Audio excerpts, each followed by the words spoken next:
What if I told you that your Crohn's disease or ulcerative colitis is not actually a gut problem? That the gut is where symptoms appear, but not where the dysfunction begins? This one idea changes everything about how you approach your recovery. In the next few minutes, I'm going to show you why treating IBD as a gut disease can keep you stuck, what is actually driving your inflammation, and where to focus instead. You've been treating your gut for years. Diets, supplements, medications, all aimed at calming the inflammation in your intestines. Some things help temporarily, perhaps nothing lasted for you, because you've been treating the smoke while ignoring the fire. I'm Dr. Rachel Sarah Brown. After 23 years in medicine and hundreds of clients with IBD or major gut inflammation underlying other diagnoses, I can tell you this: the gut-first approach fails most of the time. Not because gut health does not matter, but because it is rarely the root. And until you understand what is, you will keep solving the wrong problem. I'm going to walk you through 5 reasons IBD is not primarily a gut disease and show you where the real drivers actually live. Point 1 is that the gut is the expression site, not the origin. Your symptoms show up in the gut. That does not mean the gut is where the problem started. Inflammation in the intestines is often the end result of upstream dysfunction, depleted cellular energy, a dysregulated nervous system, impaired barrier signaling, metabolic stress. These drivers create the conditions for gut inflammation to occur. Treating only the gut is like mopping the floor while the tap is still running. The gut is the crime scene. It is not the criminal. I see people who have spent years on gut-focused protocols, probiotics, antimicrobials, elimination diets, gut healing supplements. Their gut never fully stabilizes because the upstream drivers were never addressed. The moment we shift focus to energy,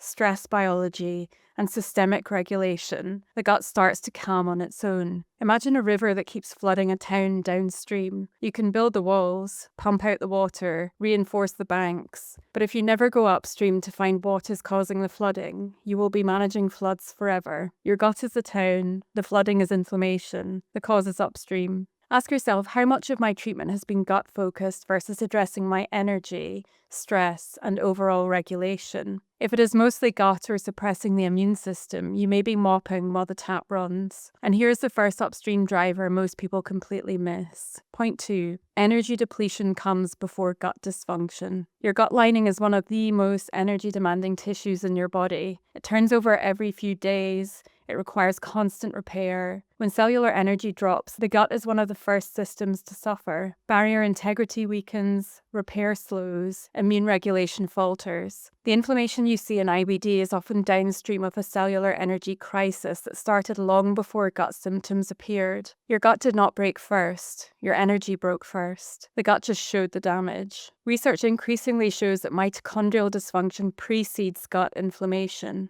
The cells run out of power to maintain the barrier, regulate immune responses, and repair damage. By the time symptoms appear, the energy deficit has been building for years. Addressing the gut without restoring energy is treating the symptom while the cause continues. Did fatigue, brain fog, or low energy appear before or alongside your gut symptoms? Does your energy crash even when inflammation seems controlled? Have you ever directly addressed mitochondrial function or cellular energy? If energy problems preceded or accompany your gut issues, this is likely a primary driver. But energy is not the only upstream factor driving your gut symptoms. Point 3 is that your nervous system dictates gut function. Your gut and brain are directly connected through the vagus nerve. When your nervous system is stuck in survival mode, sympathetic dominance, constantly stressed, your gut receives the signal. Motility changes, barrier function weakens, immune responses become dysregulated. You can take every gut supplement in the world, but if your nervous system is signaling danger, your gut will not heal. It cannot. It is following orders from above. A stressed nervous system creates a stressed gut. No supplement overrides that signal, and it is very difficult to heal in a fear state. I see flares follow travel, stress, conflict, sleep loss, not food. People are surprised because they were eating perfectly, but the nervous system does not care about your diet. If it perceives threat, the gut suffers. The gut-brain axis is not a metaphor.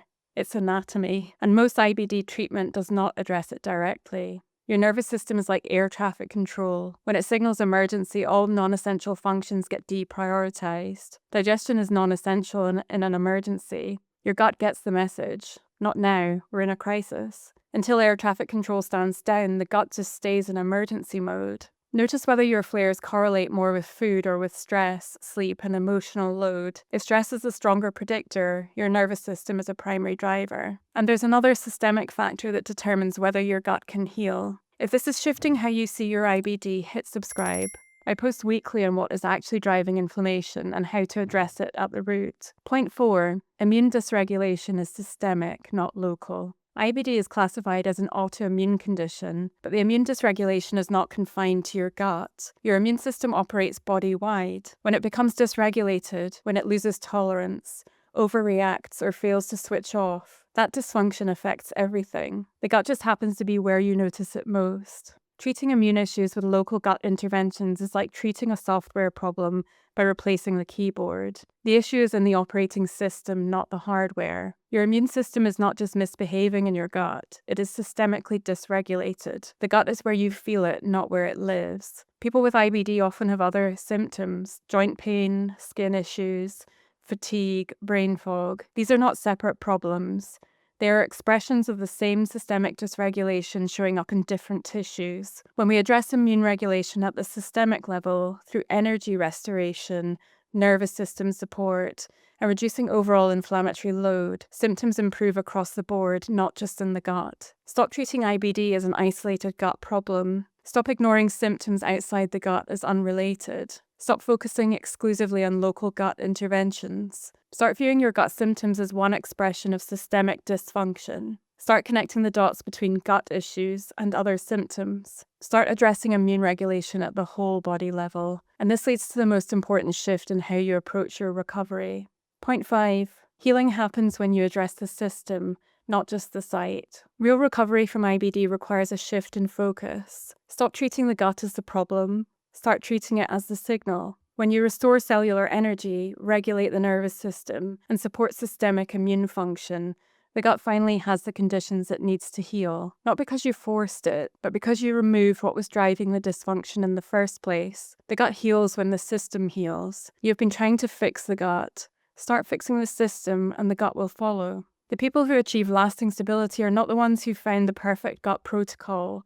They're the ones who address the upstream drivers: energy, stress biology, circadian rhythm, nervous system regulation. When those foundations are solid, the gut stops being reactive. Inflammation calms, resilience builds, not because of any single gut intervention, but because the entire system finally supports healing. Imagine a plant with wilting leaves. You can spray the leaves, trim the dead parts, apply treatments directly to the foliage, or you can check the soil, the water, the light, fix the environment, and the leaves recover on their own. Your gut is the leaves. The system is the soil. Treat the soil and the leaves take care of themselves. Tonight, do this. Map your symptom timeline. When did fatigue or low energy first appear? When did stress become chronic? When did gut symptoms begin? Notice what came first. This reveals the likely upstream driver. Identify your non-gut symptoms: brain fog, joint pain, skin issues, mood changes, sleep problems. These are not separate. They are expressions of the same systemic issue. Write them down. See the pattern. Ask one question. What percentage of my treatment has been gut-focused versus system-focused? If it is 80% gut, 20% system, that ratio needs to flip. Healing happens upstream.